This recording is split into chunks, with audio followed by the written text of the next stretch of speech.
Next we have the presentation by Dr. Soumya Kumar, who has a doctorate in sociology and he is honorary national vice president. He was the chairman of Mysore chapter and he is proficient in medical sociology. He has got a lot of titles, and as we all know, life has become most stressful these days.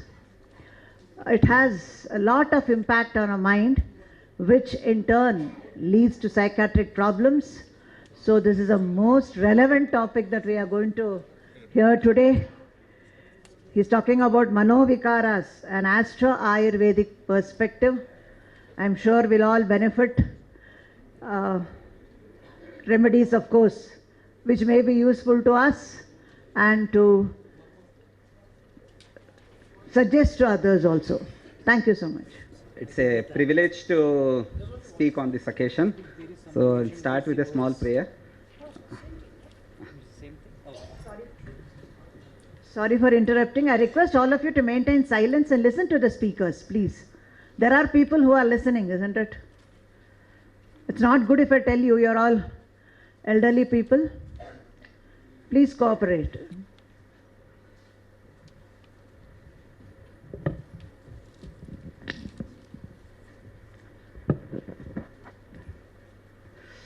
Harihi Om. Guru Brahma, Guru Vishnu, Guru Devo Maheshwaraha, Guru Sakshat Parabrahma, Tasmai Shri Gurave Namaha. This is a topic. I'll straight away jump to the topic because the time is very less. Madam has told that within 30 minutes I have to complete my presentation. And actually it's a bit difficult, but I'll try my best to share as much as possible about what little I have learnt. I'll be speaking about Manovikara. Manovikara is a word which is used in Ayurveda texts for psychiatric problems. So Acharya Charaka repeatedly mentions about Manovikara. Before I jump into the topic, I just want to give a brief introduction why I got interested in this Astro Ayurvedic perspective. It's a very barbaric conjunction of astrology and Ayurveda. Please pardon me, but I couldn't find any other word. Whenever we look into medical astrology books, what we see is a list, a series of combinations, and they say that if these planets combine with each other in certain signs or bhavas or in nakshatras, rarely in nakshatras, then the person will be affected by certain diseases. So this used to puzzle me a lot, and obviously it's a very, very difficult thing to remember all those combinations. So in that pursuit, and luckily by Guru's grace, it so happened that by chance I started reading Ayurveda books, and then I found that probably the key lies in the fundamentals of astrology. So what I have relied upon is that basically the two chapters of Bruhat Parashara Hora Shastra. One is Grahashila Adhyaya, that is the significations of the planets, and another is Rashishila Adhyaya. So the significations of the different signs. So I'll be talking at a very, very basic level, in a way fundamental level also, because I won't be going into any complex combinations, and I have not deviated from what Parashara has said. So this is the basic introduction. Sir, next slide. So if we take the word, since we are dealing with diseases, if we take the word for health, the word used in Sanskrita text is swastha. So the definition is very clear. Swastha, one who is well established in himself. Actually, Gayatri Amma was morning telling about, nobody talks about a gruha being made by a grihastha, but by a grihini. Grihini is the one who manages the house, but grihastha is someone who is well established in the house. So a person who is static, how can he make a house? Obviously. So swastha also comes like that only. What we see is that a person who is comfortable with oneself and he is relying on oneself. That's the fundamental meaning which we get for the word swastha. So when we talk about relying on oneself, it's not just physically. but it also speaks the mental aspects also.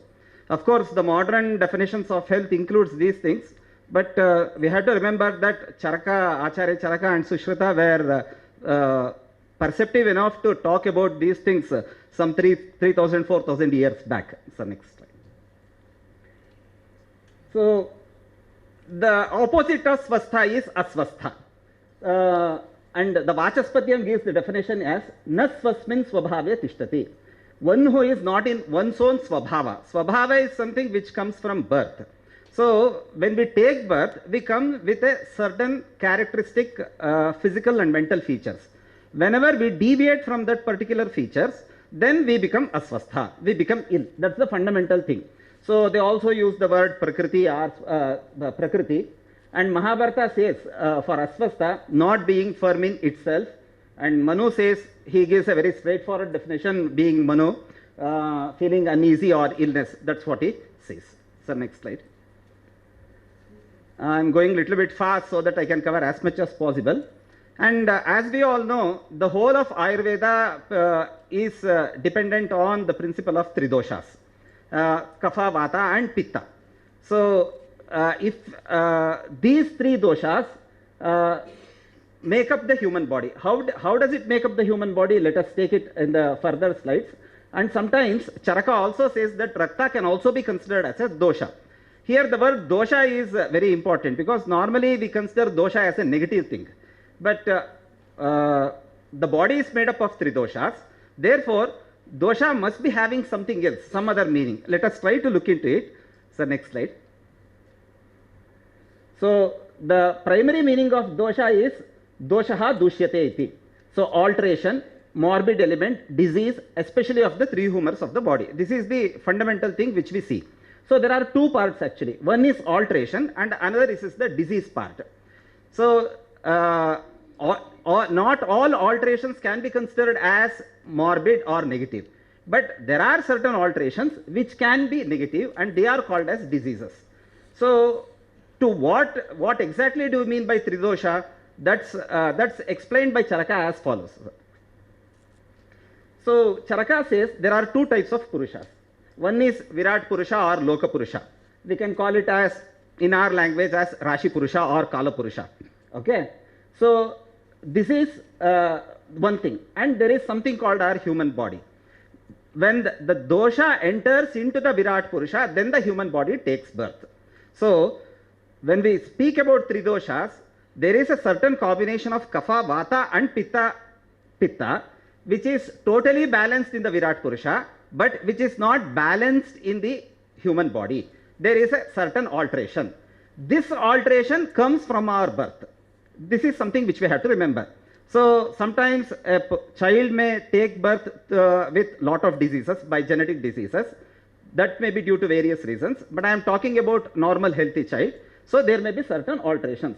So Sushruta clearly says that Purusha is the Laghu Rupa of Virat Purusha. So Alse sir was speaking about Yat Pinde Tat Brahmande. That's what Sushruta is also talking here actually, basically. So this Purusha is made up of three doshas. So whenever there is a balance of these three doshas, then it is called as Prakrita Avastha. Prakriti is always taken positively in our scriptures. This is something which we have to remember. Prakriti is never considered as a negative thing. And when it gets vitiated, or when there is some imbalance, then that's called as Kupita Avastha. So the doshas are there. When the doshas get vitiated, then the person enters into the Kupita Avastha. So what we have to remember is that when we speak of balances, it doesn't mean that all the three doshas are present equally. Some persons may be of Pitta Prakriti, some others may be of Kapha Prakriti, some others may be of Vata Prakriti, or it may be a combination also. Kapha Vata, Kapha Pitta, Pitta Vata, we can go on like that. There are lot many combinations, some 12, 13 combinations like that comes. So those are the natural things, and when in this Swabhava, if there is variation, then the disease occurs. So then let us move on to the causes. This is something which Charaka makes very, very clear. He says that, I want to read that exactly. A wise man should not blame any deity, ancestors or Rakshasas for diseases caused by his own misdeeds. So all the diseases are caused by our own misdeeds. Because next he says, actions performed in previous life, that is Daiva, is another causative factor. So whenever we speak of Daiva, we are not speaking about some planet or some other supernatural being getting angry with us. Basically, it is our own karma which is manifesting as the diseases. That's what Charaka says. So some arise due to karma, some others due to vitiation of the doshas because of our present lifestyle, and some others occurs by the combination of both karma as well as vitiated doshas.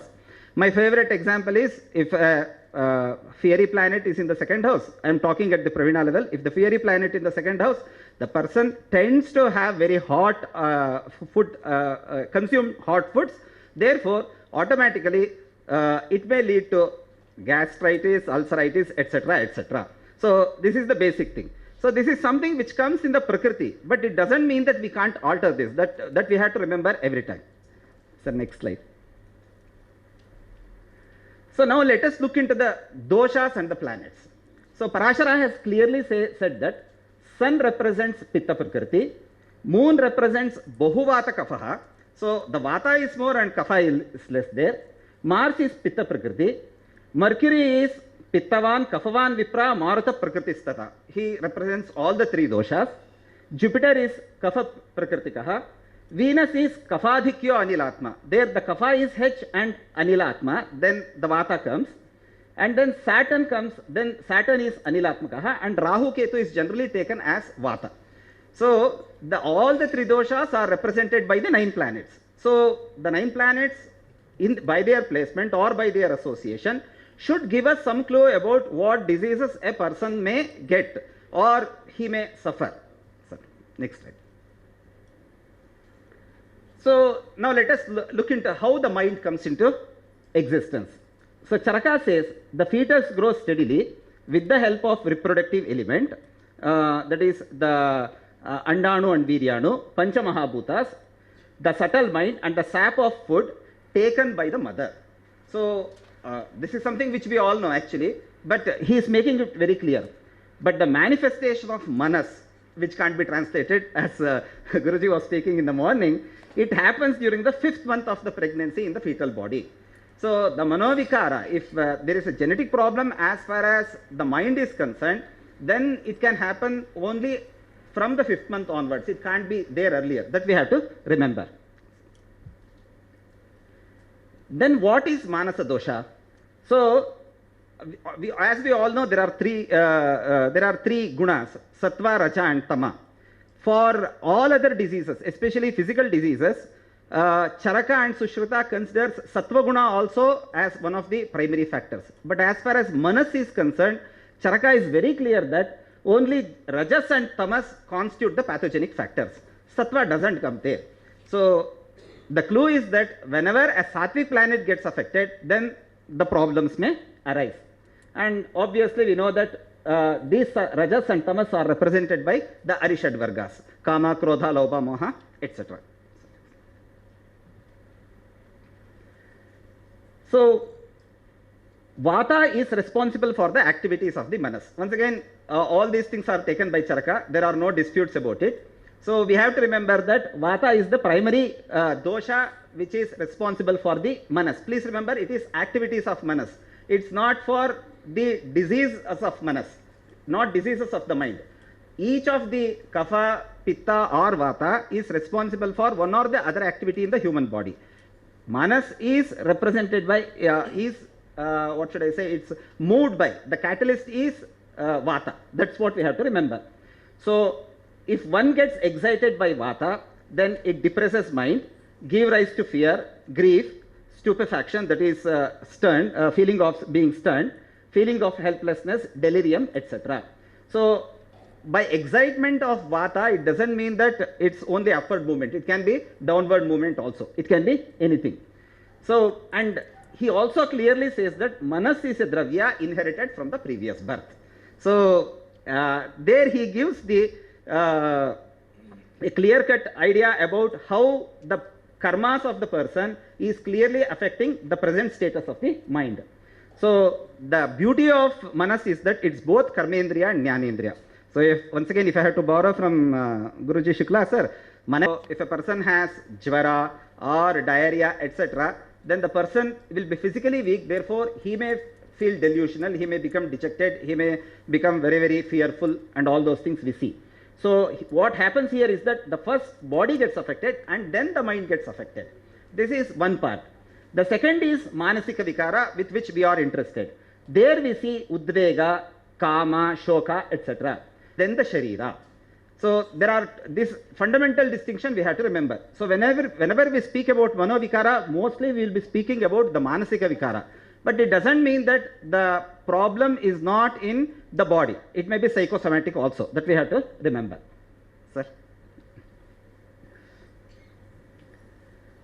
So there may be Vishada, as it happened with Arjuna when he entered into the battlefield in Kurukshetra, or withdrawal. It may be Ashabda Shravana, auditory hallucination, and Samskrita has a beautiful word for that, Shvana Karnayoho, that's what it calls. Just like a dog can hear very subtle sounds, similarly the person will be imagining that he will be hearing those sounds. So auditory hallucinations. And then we have Unmada, Apasmara. Apasmara is epilepsy, and then there may be both also.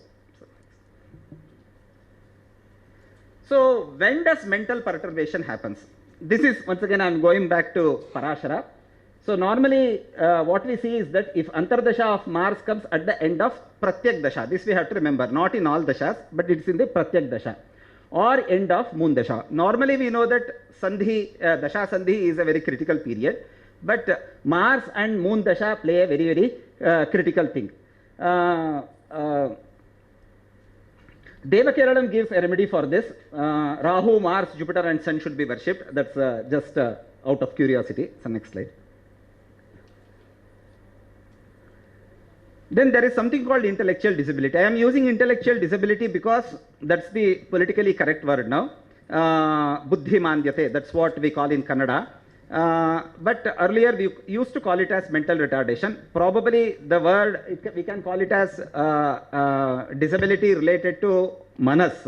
If we call it as mental disability, then it has a negative connotation. But disability related to manas, I think, is probably neutral, because the mind has a very, very crucial role to play as far as this disability is concerned. So basically what happens is that in the if a person has IQ less than 70, then there will be a deficit in adaptive behavior, the communication, self-care, etc.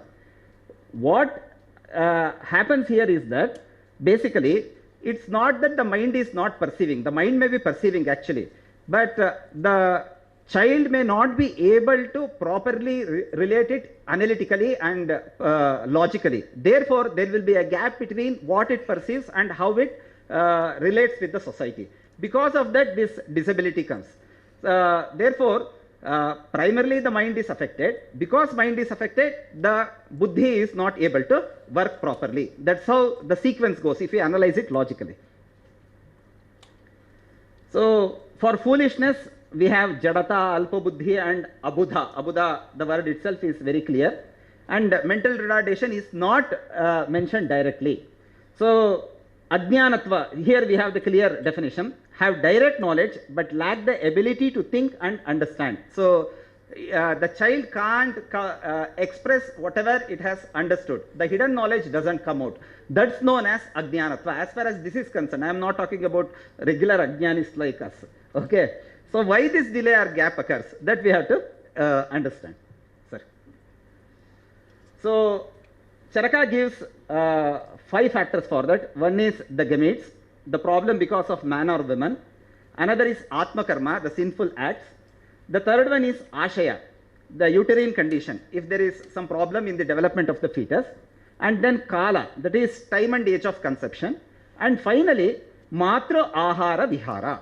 So, these 5 factors has a primary role in the development of the fetus. If any of these gets affected, then the problem of the Ajnanatva or Abudha may take place.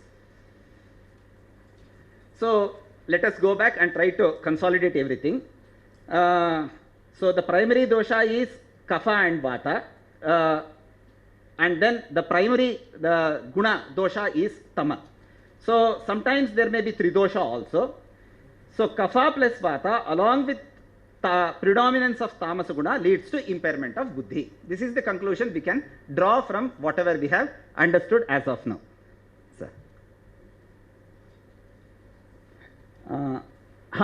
I'll just, for two things I want to narrate this. What all things can negatively affect a person's mind? There are two issues. One is devotion. Too much of bhakti is not good. That's what Charaka says. And too much of achara is also not good. That's what Charaka says.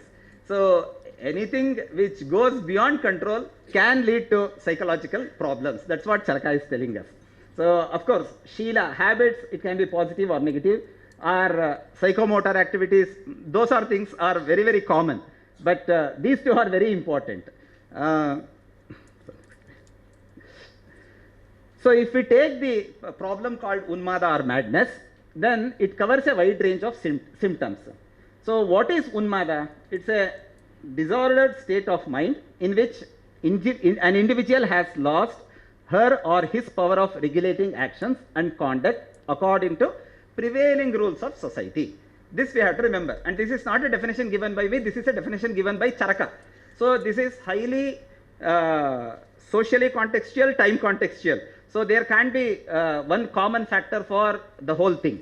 So individual has lost her or his power of regulating actions and conduct according to prevailing rules of society. What happens, how it can happen, let us see.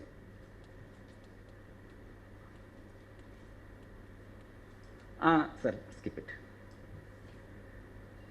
Now let us go to the planets. We saw the doshas. So Parashara has classified Mars and Saturn as Tamasa Grahas, Buddha and Shukra as Rajoguna Grahas, Sun, Moon, Jupiter as Sattvika Grahas. We all know that there are two doshas primarily responsible for problems with the mind, that is Rajoguna and Tamoguna. So planets associated with Rajoguna and Tamoguna have a very, very prominent role to play as far as Manovikara to take place. And generally Rahu or Ketu are considered as Tamasa Grahas. So except Sun, Moon and Jupiter, all other planets have a primary role or have a predominant role in bringing about problems related to psychiatry. But we have how many have? 2, 4, 6 planets are there. So it's too big a thing. Let us try to reduce it. So Moon is the Karaka Graha. Why I am taking Moon is the Karaka Graha? I started with intellectual disability, but now I am moving to Moon. So please remember, once again I am repeating the sentence which I quoted earlier. Manayeva manushyanam karanam bandha mokshayoho. It is through the mind that all our indriyas get connected to the outer world.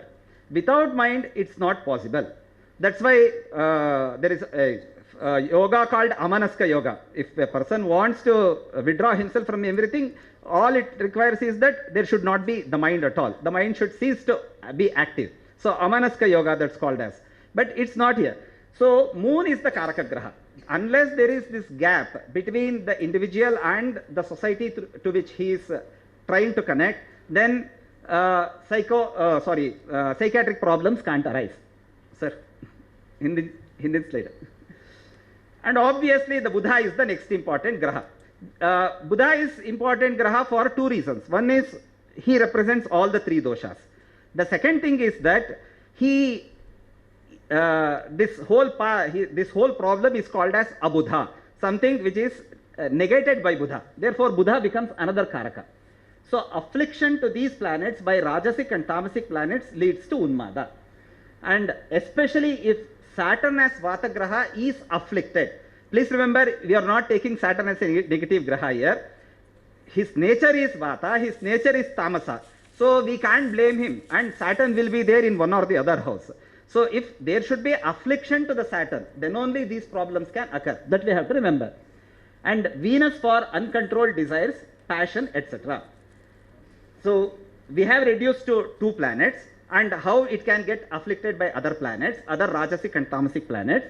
And the second thing is that there is we have to make a distinction between the Rajasic, when a Rajasic planet gets afflicted and when a Tamasic planet gets afflicted. how it gets manifested in a chart. I'll try to show it in one or two charts.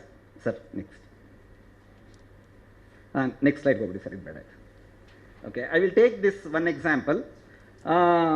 He was a very famous statistician, basically statistician. He was diagnosed with schizophrenia. His biography has been written by called Beautiful Mind, and it has been made into a movie.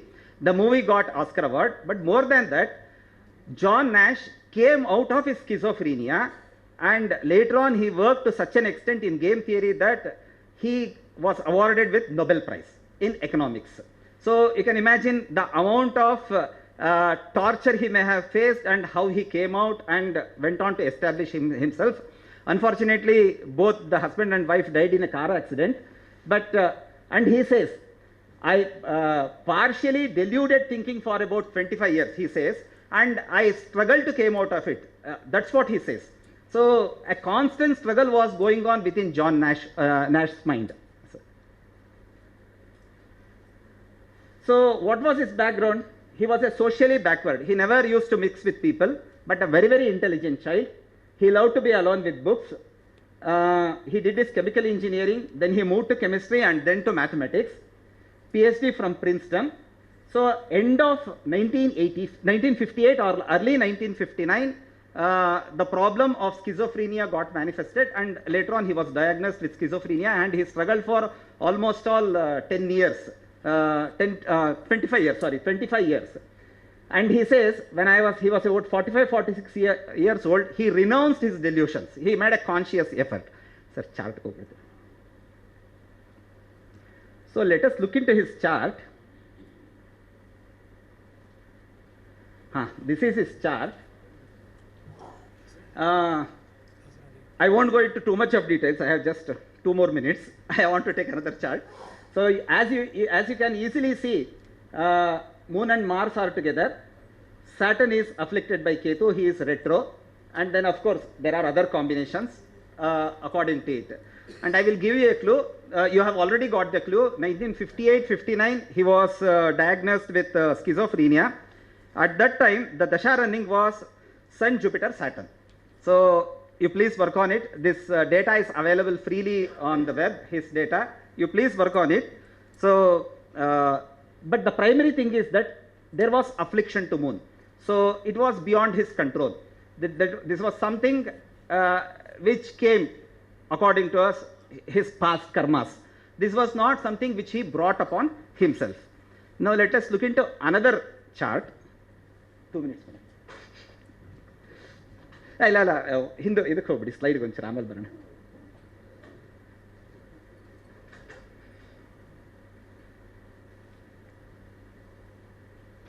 Next slide.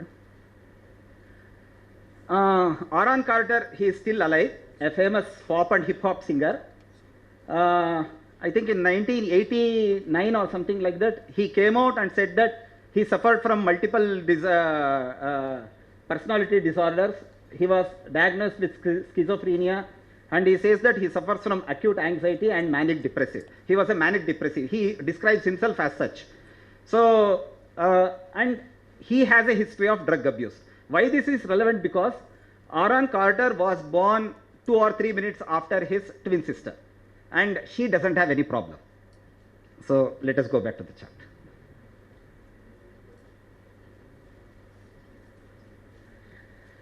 And here you can see, how the moon is directly aspected by Venus, one of the Rajoguna Grahas, which excited his mind, brought upon the Unmada. But the crucial thing is that Mercury is with Sun and Saturn, and Jupiter, who is with Rahu, he is also associated continuously. So this is something from one's own self-action, the Kala, which is playing the game. So unfortunately, I don't have any data about when exactly he was diagnosed, but he came out in 1989. So why he came out and described himself as a schizophrenic 1989, we can see it through Dasha and Bhukti. So this is just a brief overview actually. anyhow, I am very thankful for giving me this opportunity and having giving me a patient hearing. And now I am afraid. You may not believe it. For last about 10 years, I was just dying to hear Soumya Kumar speak. But he never spoke in my presence. Last 10 years, I have been requesting. And today, when he was speaking, I was telling myself in Kannada, Arthaito, Arthaito, Arthaito. I have understood today. He was apprehensive, I might steal some of his points. Lord Krishna says, Ki Kavinam Ushna Kavi. Among Kavis, I am Kavi. And here Kavi means a physician, astrologer, and a poet. Today he has proved he is real Kavi. A physician, astrologer, and what he said was nothing but a song to my ears. Very well done, dear. Very well.